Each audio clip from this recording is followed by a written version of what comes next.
आपको भूख दो ऐसी पड़ी ना रहेगी पूरी पूरी बैठिए बैठिए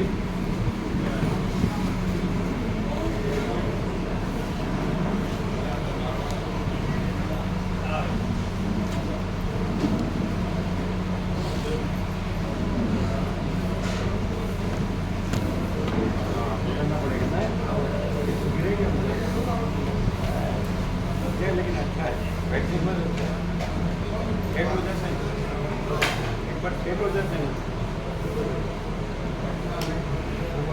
एक बार एक वजह से नहीं एक बार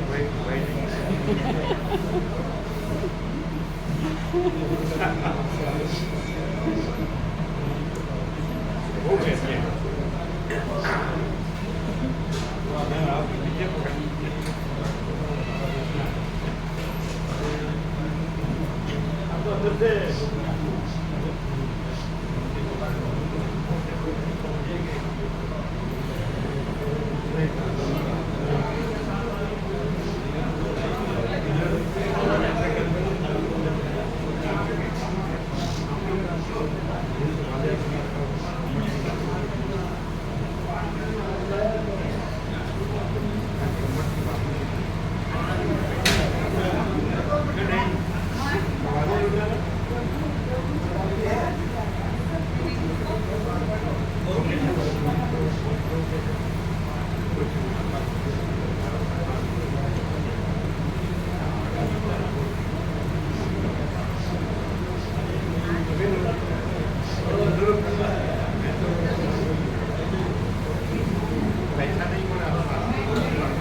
ओम ठीक है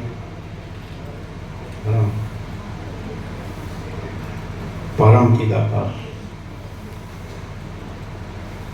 परम ज्योति अखंड ज्योति महाचिदाकार स्वयं प्रकाश संपूर्ण प्रकाश पूर्ण ब्रह्म अनंत तेज घन अनंत चेत घन परमाकार केवल अनंत शुद्ध तेज घन परमाकार अखिल आत्मा पूर्ण ब्रह्म परमात्मा परम चिदाकार परम ज्योति अखंड ज्योति अनंत पूर्ण परम चिदाकार परम शांति स्वयं सिद्ध स्वयं प्रकाश स्वयं पूर्ण स्वस्वरूप यही सब कुछ है, इसके सिवा कुछ नहीं है। शून्यभास अनंत कोटि महाकल्पो है ही नहीं।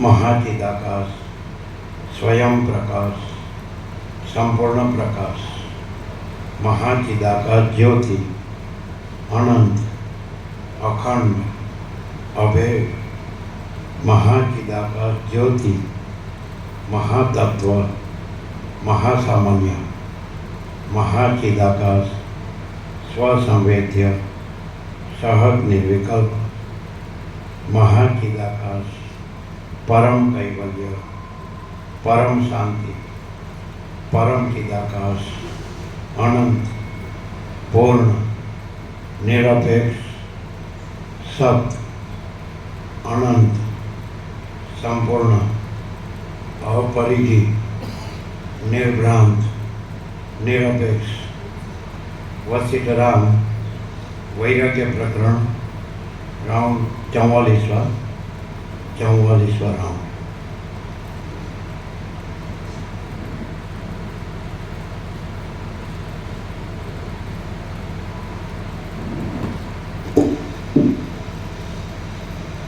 आद्य परब्रह्म सद्गुरु देव की जय।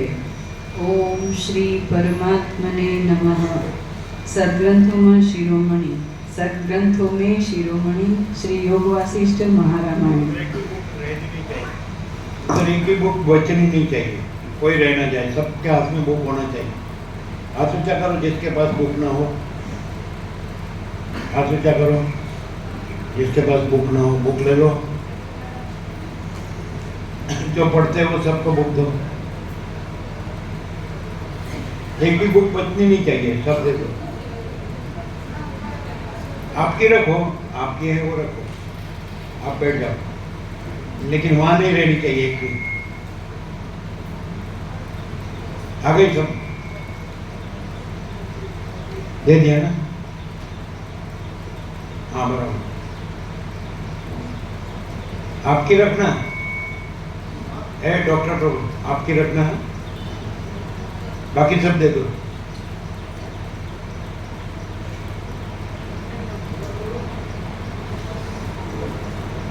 पढ़े उसको ही दो, पढ़ते हो क्या? नहीं, अरे अरे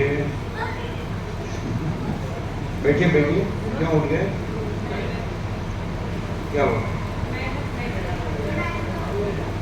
वो तो कुछ नहीं करते, तो आपको खा नहीं जाएगा। हाँ दे दिया, किसके हाथ में नहीं है? देख लो, सबके पास है। जगराम प्रभु है ना आपके पास? हाँ दिया ना सबको, दिया है। कितनी है काफी? देख लो, निकालो, सब निकालो, दे दो। हम तो नहीं रखने की, सब निकाल देने की, और निकाल दो। हाथ ऊंचा करके मांग लो, सब है, फुल है।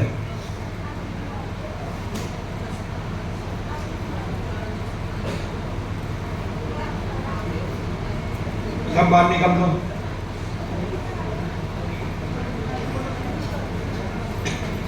जिसके पास ना हो हाथ ऊंचा करके ले ले। इसके साथ में रहेंगे तो टैली होगा, कंफर्म होगा, ये सत्य है। ऐसा यह सबको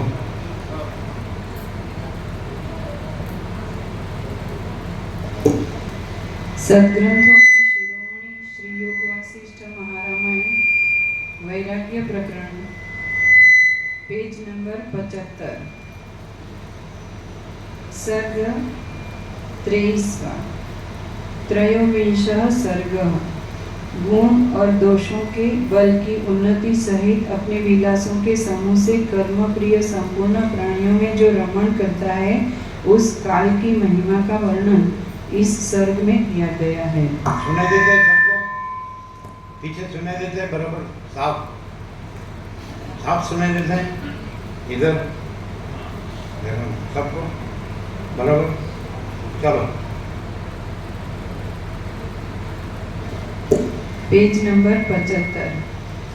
आदि अंत शून्य एवं अपार पर ब्रह्म के स्वरूप में अपने शरीर का सिंहासन स्थापित करके बड़े पर्वत के समान यह व्यापक होकर स्थिर है। कहीं रात्रि आदि श्याम पदार्थों में श्याम रूप, कहीं दिन चंद्रिका मणि आदि प्रकाशमान पदार्थों में प्रकाशमय, और कहीं घट गृहादि दोनों रूपों से रहित अपने स्वरूप को प्रकट करता हुआ यह काल स्थित है। अपने स्वरूप में असंख्य प्राणी समूह सहित संसारों को लीन कर सारभूत अपनी सत्ता से वैसी ही स्थिर प्रतिष्ठा प्राप्त है जैसे महाभारत से पृथ्वी। सैकड़ों महाकल्पों में भी यह काल न खिन्न होता है, न प्रसन्न होता है, न आता है, न जाता है, न अस्त होता है, न उदित होता है। यह काल अहंकार से वर्जित व्यापक रूप अति अनादर पूर्वक जगत रचने की लीला से अपने आत्मा का आप ही पालन करता है। यह रात्रि रूप कीचड़ में उत्पन्न मेघ रूपी भ्रमर सहित दीन रूपी लाल कमलों को अपने आत्मा रूपी तड़ाग में लगाकर स्थित है। यह कृपण काल सदा ही कृष्ण रात्रि रूप मार्जनी झाड़ू हाथ में लेकर और उसको चलाकर चारों ओर से प्रकाश रूपी सुवर्ण के चूर्ण को बटोरा करता है। यह काल अपनी कृपणता से जगत रूपी गृह में क्रियारूप अंगुली से दिशाओं के कोनों में सूर्य रूपी दीपक का संचार करता हुआ कहाँ पर क्या पदार्थ है यही देखा करता है। यह काल सूर्य रूपी नेत्र और दिन रूपी निमेष से जगत रूपी प्राचीन वन से लोकपाल रूपी परिपक्व फलों को देख देख कर खाता है। यह काल जगत रूपी प्राचीन त्रोण के गृह में गिरे हुए अनेक गुण सहित संसार रूपी मणियों को बड़े उदर वाले मृत्यु रूप संदूक में क्रमशः रखता है। जो संसार रूपी रत्नों की पंक्ति गुणों से पूर्ण हो जाती है उसको आभूषण के समान अपने युगादि रूप अंगों में धारण करके यह उसे पुनः तोड़ देता है। दीन रूपी हंस सहित तारागण रूपी केशर युक्त संयुक्त रात्रि रूपी नील कमल की माला को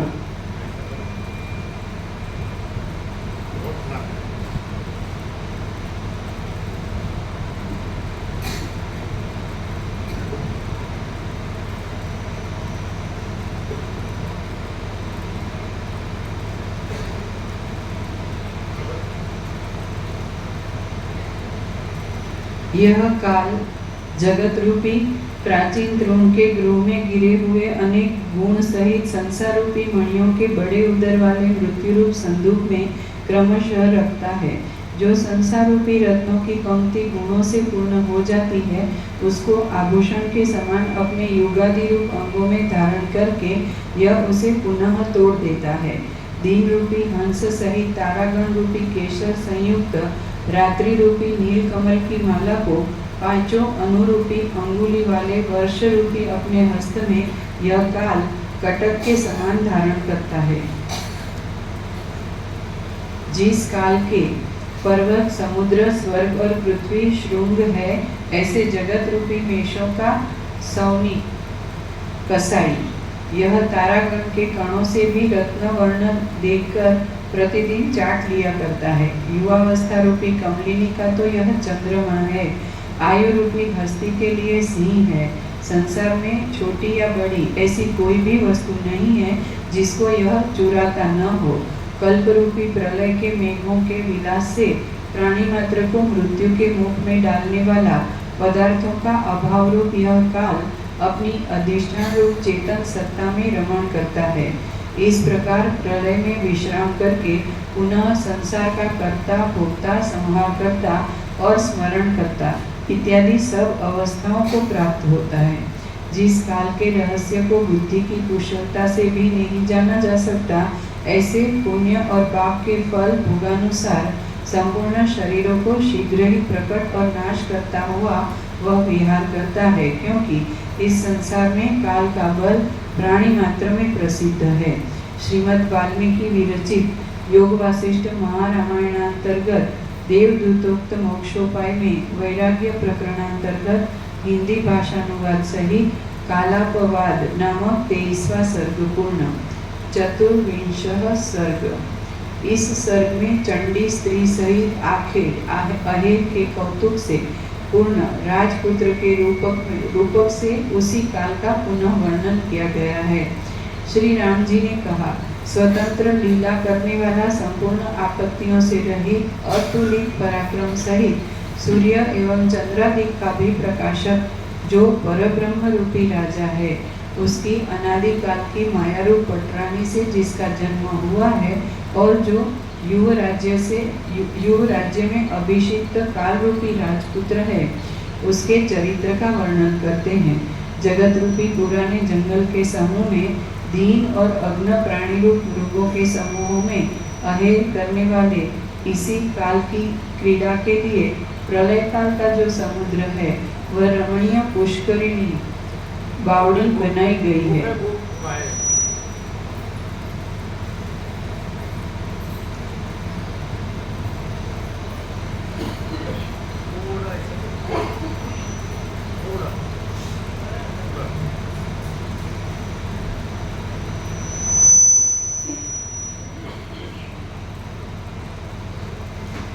जिस पाना नंबर 77, पेज नंबर 77, ऊपर सबसे ऊपर। जगत रूपी पुराने जंगल के समूह में दीन और अग्न प्राणी रूप मृगों के समूह में अहेर करने वाली इस काल की क्रीड़ा के लिए प्रलय काल का जो समुद्र है वह रमणीय पुष्करणी बावड़ी बनाई गई है। जिस बावड़ी के किसी देश में वडवानल रूपी कमल विकसित हो रहा है।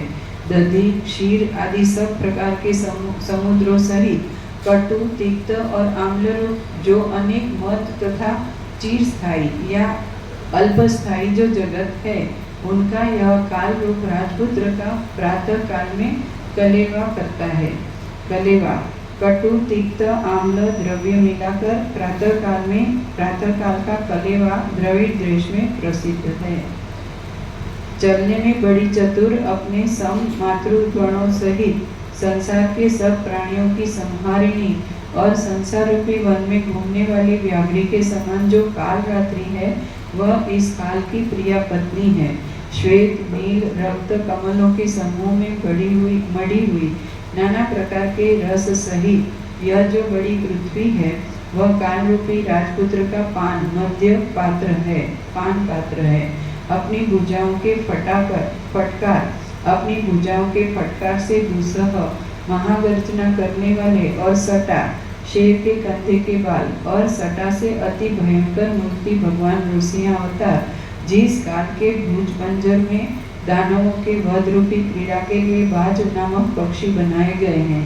नाना प्रकार के ब्रह्मांडों की माला धारण करने से अलाभू तुम्बे की वीणा से मधुर शब्दकारी शरद काल के निर्मल आकाश के समान शोभायमान संहार भैरव जो महाकाल देव हैं, वे इस काल की लीला के लिए कोकिल के बालक बनाए गए हैं।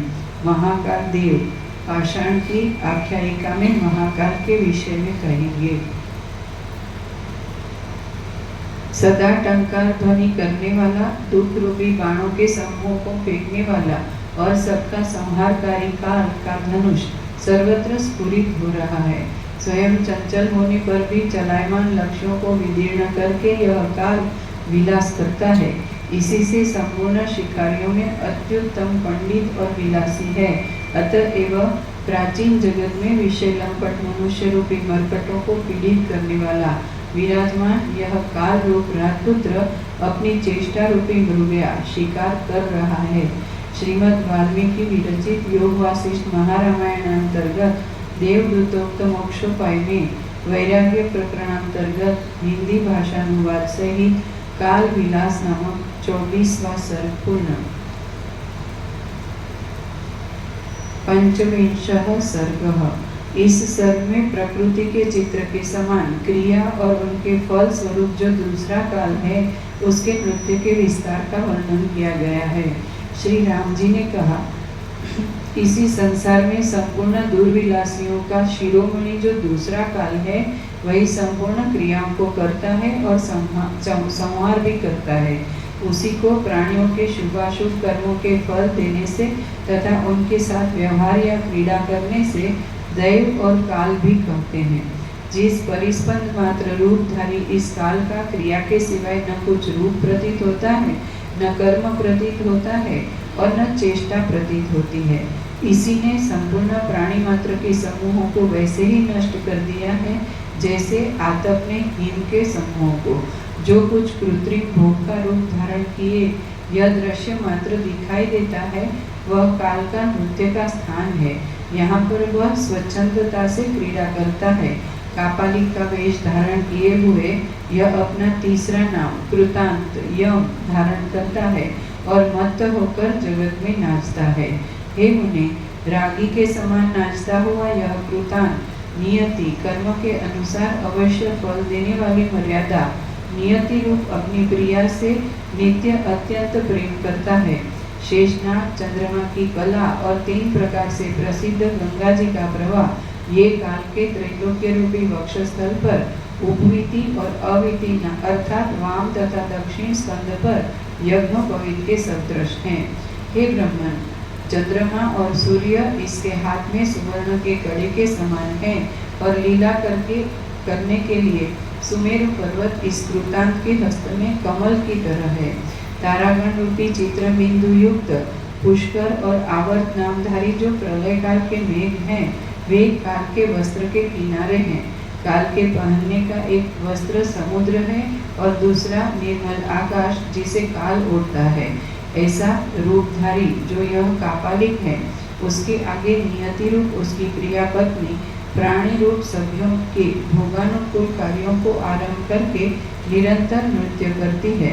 प्राणी रूप दृष्टाओं के आगमापाय से उत्पत्ति और विनाश से अति चंचल जगत रूपी मंडप के कोटर में नृत्य से चपल और अरुद्ध बेरोग क्रिया शक्ति वाली यह उस नियति का मध्य मध्य में देवलोक की पंक्तियां उत्तम काल के भूषण है और पाताल पर्यंत लंबमान श्याम नभस्थल उसका लंबा केशपाश है। उसके पाताल रूपी चरणों में रोदन के कोलाहल से शब्दायमान पाप रूपी सूत्र में गूंथी हुई नरक की पंक्तियां घुंघरू है। प्राणियों के कर्म रूपी सौगंध के प्रकट करने के लिए क्रिया रूप सखी से रचित चित्रगुप्त रूप कस्तूरी से यम रूप ललाट पर तिलक किया गया है। कल्प के अंत में काल के मुख, भ्रुकुटी, विलास और कटाक्ष आदि से सूचित अभिप्राय को जानकर अति व्याकुल यह नियति देवी पर्वतों के महाशब्दों के साथ नृत्य करती है। पृष्ठ भाग में लंबमान कौमार्य अवस्था में मृतक रूपी मयूरों से शोभित होती है और यह तीनों नेत्रों के बड़े छिद्रों के अधिक शब्दों से भयंकर तथा लंबी और चंचल जटा में स्थित चंद्रमा के प्रकाश से व्याप्त महादेव के मस्तकों से यह लक्षित होती है और चलायमान मंदार के पुष्पों से शोभित पार्वती के केश समूह रूपी चमरों से रमणीयता को प्राप्त होती है। यह पर्वताकार भयंकर उदर वाले तुंगों से 7 अधिक सहस्त्र छिद्र युक्त शब्दायमान इंद्र के शरीर रूपी भिक्षा कपालों से युक्त है। यह शुष्क शरीर रूपी पाटियों के समूह से आकाश मंडल को भी व्याप्त करती है तथा अपने स्वरूप को आप ही डराती हुई सबका संहार करती है। वहाँ भयंकर शब्द करने वाली यह नाना प्रकार के मस्तकों के समूह रूपी कमल की माला को धारण करती हुई महाकल्पों में अपने तांडव नृत्यों से शोभायमान होती है। ब्रह्मत्व, पुष्कर और आवर्त नामक प्रलय काल के मेघ रूपी इसके डमरू है। कल्प के अंत में उनके महाभयंकर शब्दों से इसके नृत्य में तुम्बुरु आदि गंधर्व भाग जाते हैं। चंद्रमंडल के प्रकाशमान तारागणों की ज्योति से शोभायमान आकाश रूपी मयूर के पंख से अपने केश समूह को भूषित किए फल नियति के साथ उक्त नृत्यशाला में नाचने वाले कृतांत के एक कान में तो हिमालय रूपी हड्डी का मुद्रिकाकार वाला कुंडल है और दूसरे कान में अति प्रिय सुवर्ण का महासुमेरु रूपी कुंडल है। कृतांत की टांज। इस स्त्री नृत्य का वर्णन कर अब कापाली कृतांत का वर्णन किया जाता है।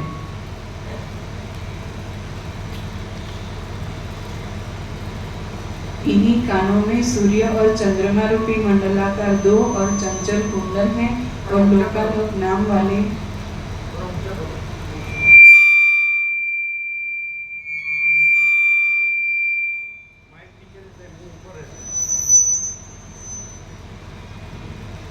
इन्हीं कानों में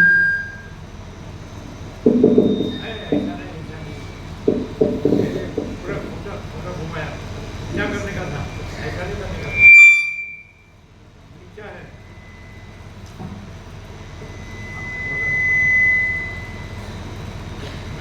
नीचे पास आना चाहिए, हम लोग ऊपर है, माइक नीचे है, आवाज कम आना।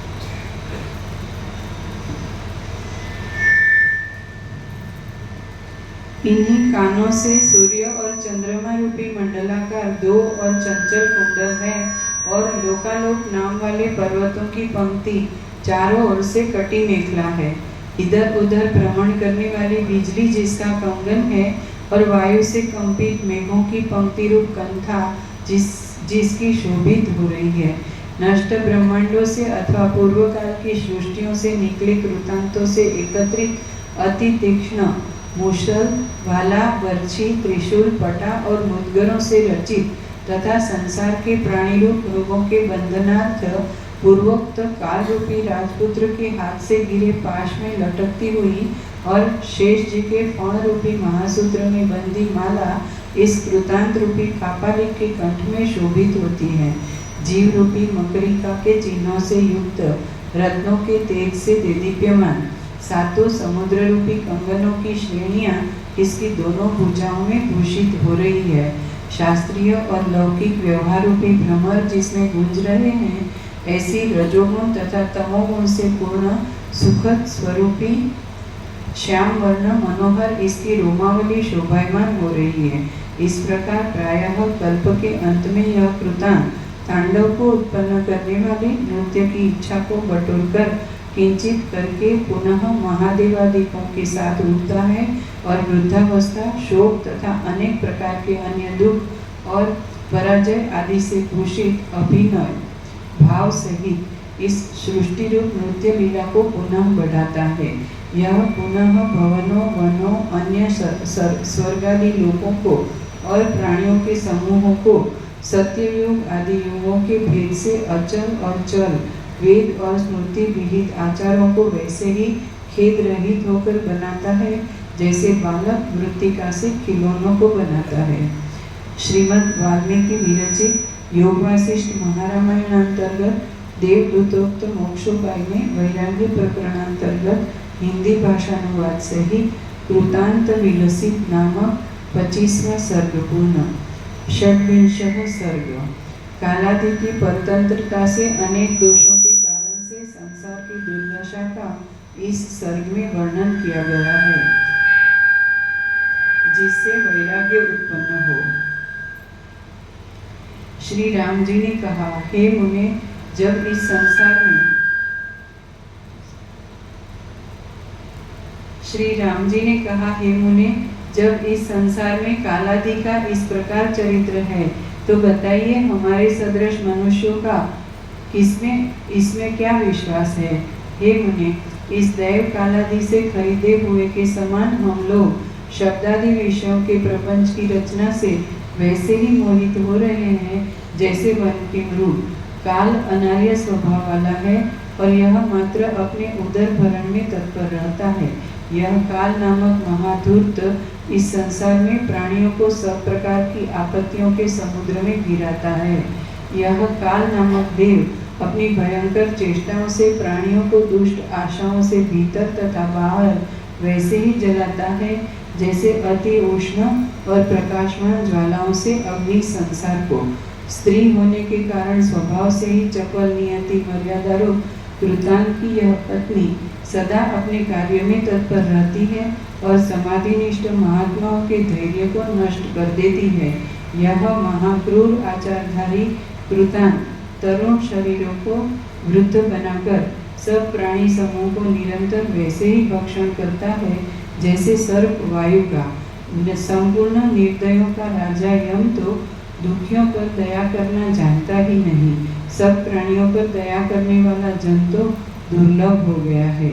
हे मुने, चींटी से लेकर ब्रह्मा पर्यंत जितनी प्राणियों की जातियां हैं वे सब तुच्छ है। सब विषय भोग महाभयंकर है और ये सब केवल दुरंत अनंत दुख ही के लिए पैदा हुई है। आयु अत्यंत चपल है, मृत्यु सर्वथा क्रूर है। युवावस्था अत्यंत ही क्षणभंगुर और चंचल है और बाल्यावस्था तो अज्ञानता से ही नष्ट है। यह संसार विषय की चिंता से कलंकित हो रहा है। जितने बंधु हैं वे संसार के बंधन हैं और जितने भोग हैं वे संसार के महारोग हैं। तृष्णा केवल रूप तृष्णा ही है। जो इंद्रियां हैं वे ही शत्रु हो रही है। देहादि में आत्मा के सत्य होने का अभिमान था, वह विवेक से असत्य हो गया। बंधन के हेतु से मन ही आत्मा का शत्रु होकर आत्मा ही मन रूप आत्मा से आत्मा ही पर प्रहार करके दुखी करता है। अहंकार युक्त अंतःकरण की वृत्ति आत्मस्वरूप ज्ञान के विरोधी होने से केवल कलंक के लिए है। स्वरूप की दृढ़ता से शून्य होने से बुद्धि अति क्षीण हो गई है। क्रियाएं सब दुख फल देने वाली हो गई है और मानसी विलास सब स्त्री के अधीन हो गए हैं। संपूर्ण इच्छाएं विषय से शोभित हो गई। आत्मा का चमत्कार नष्ट हो गया। स्त्रियां दोषों की ध्वजा हो गई और सब अनुराग रस से शून्य हो गए। आत्म वस्तु को अवस्तु रूप से जान लिया, चित्त को अहंकार में नियुक्त किया। सब भाव पदार्थ नाशग्रस्त है और भाव पदार्थों का अंत अधिष्ठान रूप जो आत्मा है वह नहीं जाना जाता। हे साधो, बुद्धि अत्यंत व्याकुल हो केवल संताप को प्राप्त हो रही है। संसार में राग ही बढ़ रहा है, न कि वैराग्य। रजोगुण से विवेक दृष्टि नष्ट हो गई और तमोगुण बढ़ रहा है। सत्वगुण नहीं मिलता है और तत्व ज्ञान तो अत्यंत ही दूर रहता है। जीवन अस्थिर है लेकिन मृत्यु आने को तैयार बैठी है। जीवन अस्थिर है लेकिन मृत्यु आने को तैयार बैठी है। धैर्य सर्वथा नष्ट हो गया और तुच्छ पदार्थों के प्रति प्रीति सर्वदा बढ़ रही है। मूर्खता से बुद्धि मलिन हो गई है। शरीर गिरने वाला है। वृद्धावस्था मानव शरीर को जला रही है और पाप जाज्वल्यमान हो रहा है। युवावस्था बड़े यत्न से चली जा रही है। सज्जनों की संगति बहुत दूर है, कहीं कोई गति नहीं है। एक इक्वेशन है, चिदाकाश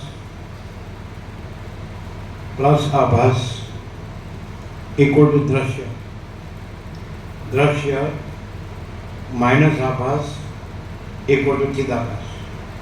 क्लियर? जगन प्रभु क्लियर? चिदाकाश प्लस आभास इक्वल टू दृश्य, दृश्य माइनस आभास इक्वल टू चिदाकाश। बराबर? क्लियर है?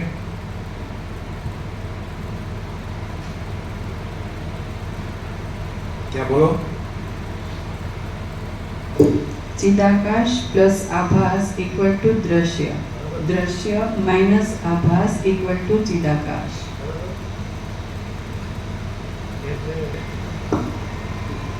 जैसे स्वप्न आभास है तो वास्तव में वहाँ अधिष्ठान चिदाकाश है। चिदाकाश है तो जहाँ स्वप्न भासता है वहीं चिदाकाश है, लेकिन चिदाकाश है और स्वप्न नहीं है तो आभास नहीं है। तो वैसे ये सारा दृश्य है वो आभास है और अधिष्ठान चिदाकाश है। तो चिदाकाश अधिष्ठान ही आभास मात्र दृश्य भास रहा है। जैसे चिदाकाश अधिष्ठान ही आभास मात्र स्वप्न भास रहा है, वैसे चिदाकाश ही आभास मात्र जागृत भास रहा है। तो यह सारा टोटल मन, यह सारा केवल अनंत शुद्ध चिदाकाश है। क्लियर है? तो ये सारा वर्णन है तो आभास नहीं है कहते हैं और चिदाकाश है कहते हैं। जरा ठीक से बराबर पढ़ना है।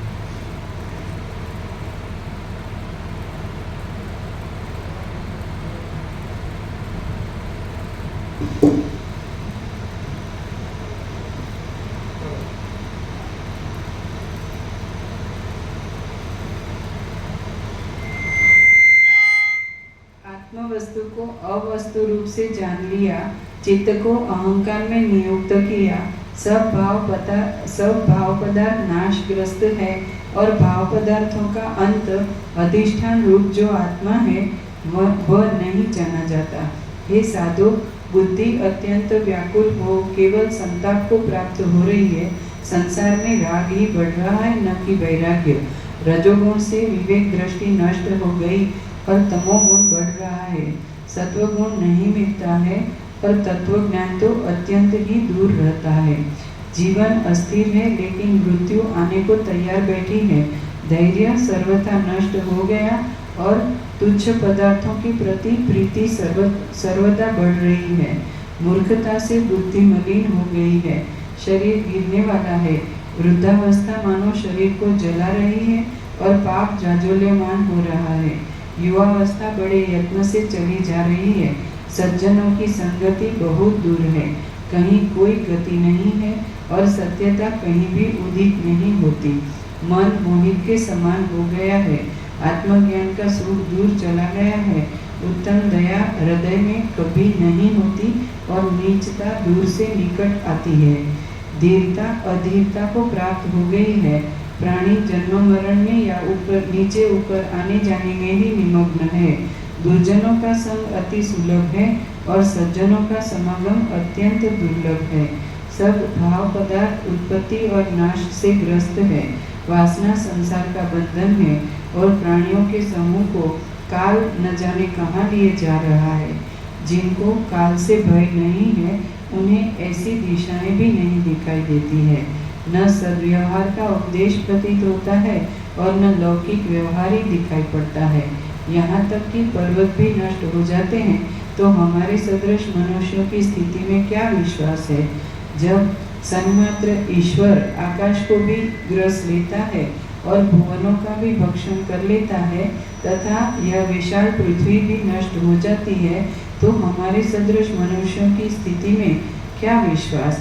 चारों समुद्र भी सूख जाते हैं, तारागण भी विदीर्ण हो जाते हैं और सिद्ध लोग भी नष्ट हो जाते हैं तो हमारे सदृश प्राणियों का क्या विश्वास।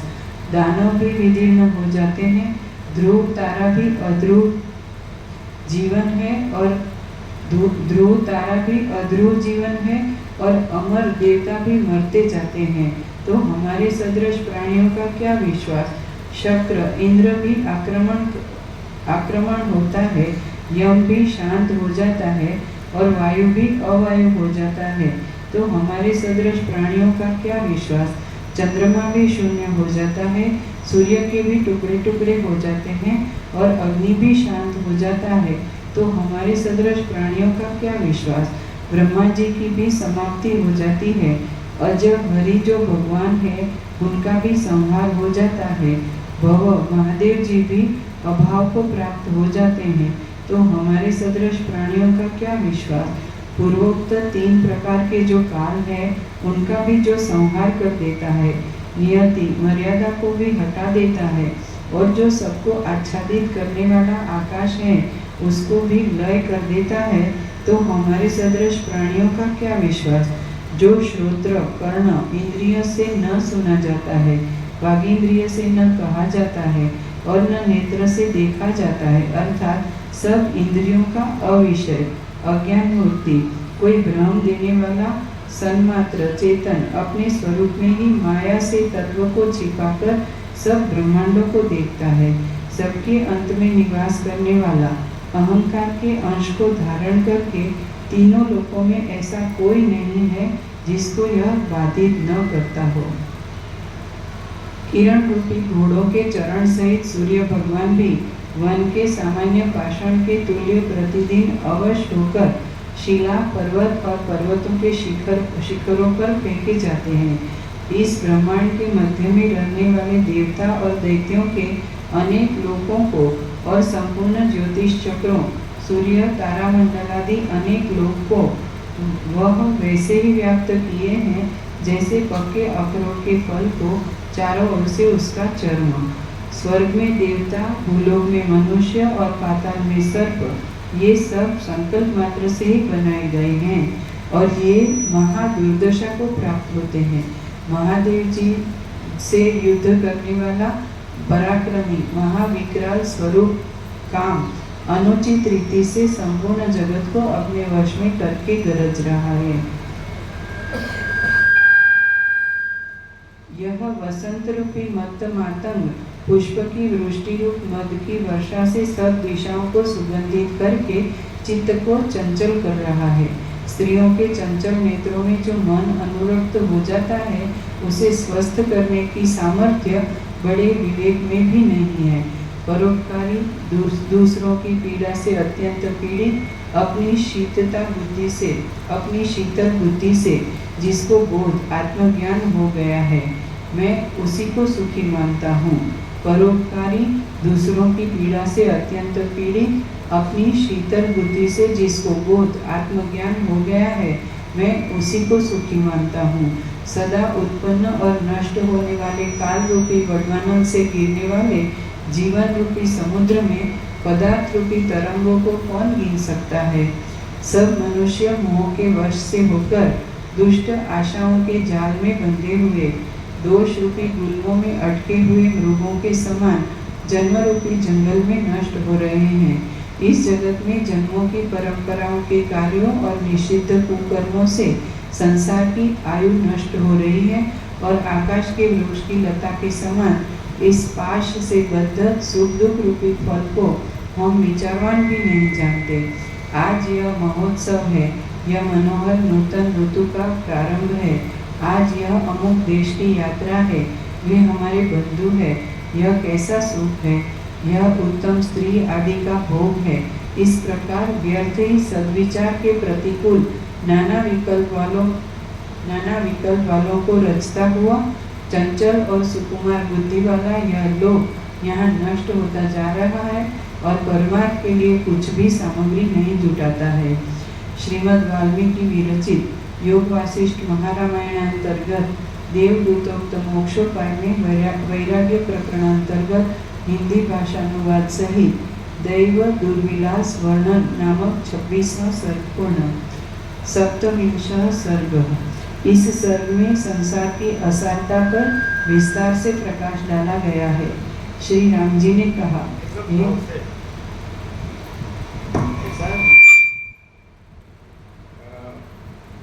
जैसे क्या बोलते हैं, किरीट से ऐसा एक जैसे क्या बोलते हैं, ऐसे ही नहीं, एकदम भाव से, पूर्ण भाव से, ऐसे फॉर्मेलिटी चलो पूरा कर दिया, ऐसे नहीं, अंदर प्रकाश हो, अनुभव में आए सब, ऐसे ऐसा हो रहा है, ऐसा हो रहा है, ऐसा अनुभव में आए कि सारा प्रकाश है और प्रकाश ही ऐसा भास रहा है, लेकिन प्रकाश में कोई भास नहीं है। वो केवल अनंत चैतन्य प्रकाश, अनंत चैतन्य शांति है। तो ऐसे जैसे एक बालक को पढ़ने को बोले तो ऐसा फॉर्मेलिटिकली पढ़ जाए, ऐसा नहीं, सबके अंदर अनुभव में आए, सबके अंदर प्रकाश हो, ऐसे कि ये सारा परब्रह्म परमात्मा है, अखंड सच्चिदानंद स्वरूप है, सबका अपना स्वरूप है। ये सबका जब ऊपरी बाहर का रूप है तो वो आभास मात्र है, और सबके अंदर का जो है सच्चा, जो अनंत व्यापक है, जो भरपूर है और संपूर्ण शुद्ध स्वरूप है ना, तो सबको अनुभव में आए प्रकाश हो। ऐसा चलो पढ़ना है इसलिए पढ़ लिया, ऐसा नहीं, लेकिन पढ़ने का कोई चार्ज लगता है तो बोल दो।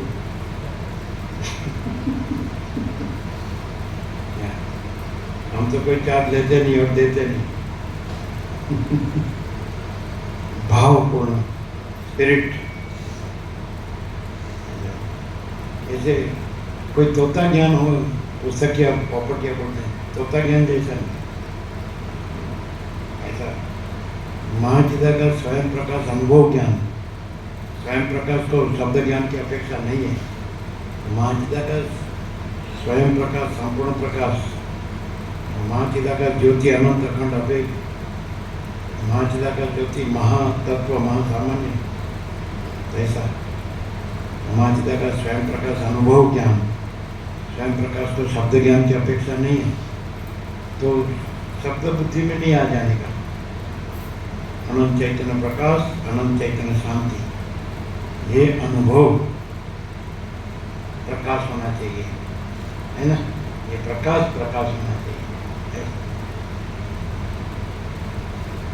कोई कुछ बोला हो तो उसके असर में नहीं आना चाहिए, मुझे ऐसा कहा। अपना आत्मा परमात्मा है, सबके अंदर सबका अपना आत्मा परमात्मा है, तो परमात्मा रहकर परमात्मा प्रकाश में है, ऐसा। अच्छा, कोई ऐसा कहे कि यहाँ से कोई कृत्रिमता, औपचारिकता, आडंबर से कुछ हो रहा है, अकृत्रिम, अनौपचारिक, अनाडंबर, है ना।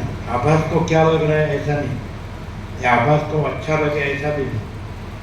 ये सूर्यनारायण भगवान है तो त्रैलोक्य को प्रकाश है, लेकिन वो अपने में ही है।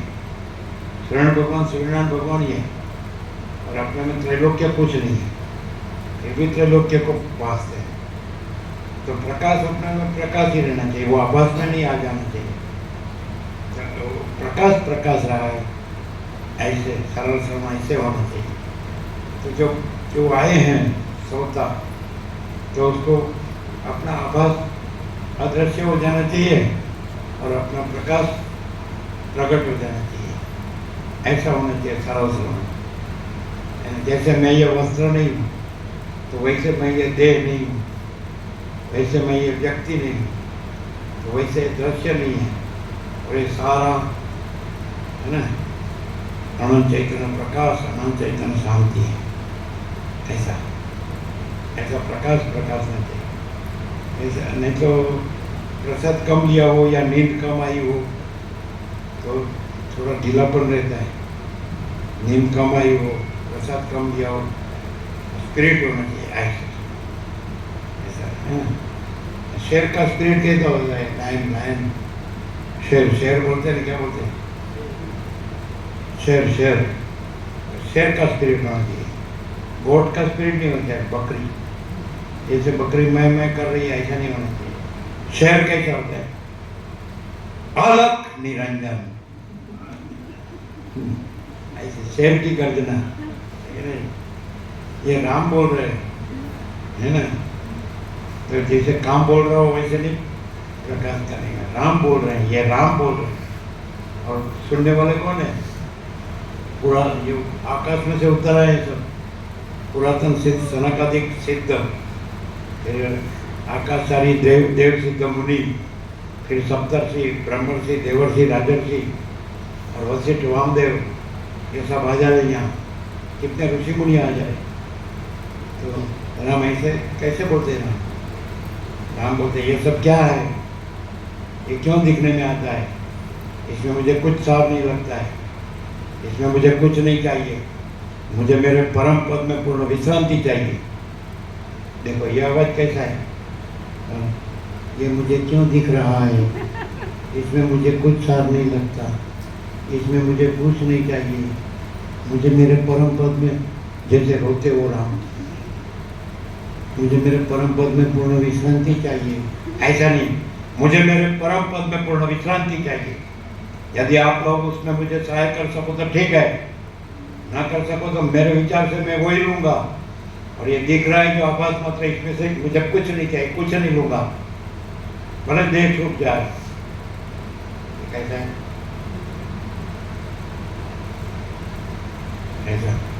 कैसा है? मुझे मेरे परम पद में पूर्ण विश्रांति चाहिए, मुझे मेरे परम पद में पूर्ण विश्रांति चाहिए। अरे मैं ही परम पद हूँ, चाहिए भाई कुछ नहीं। प्रसाद कम लिया क्या? नींद कम आई? हम पढ़ेंगे, लेके आओ। इधर तो हमारा चश्मा है, मालूम है, वो उधर पड़ा है, इसका नहीं मिलेगा। आप देखा है, उसने देखा है, चाबी भी उसके पास है। आप बैठो। सुशील प्रभु ने दिया है ना नया, मालूम है, हमको बुक दो, हम यहाँ बोले नहीं इसलिए खोटा लगा क्या? हम तो बोलेंगे सच्चा। खोटे वाले का काम नहीं, सच्चे वाले का काम। हाँ, पेज नंबर क्या है? श्री राम जी ने कहा यही ना? हाँ, एक दांत ऐसा चश्मा आते हैं। ऐसे पढ़ सकते हैं लेकिन नंबर तो पढ़ने वाले को उठने का दिल न हो, भले शाम हो जाए, भूख न लगे, प्यास न लगे, ऐसे प्रकाश ना चाहिए।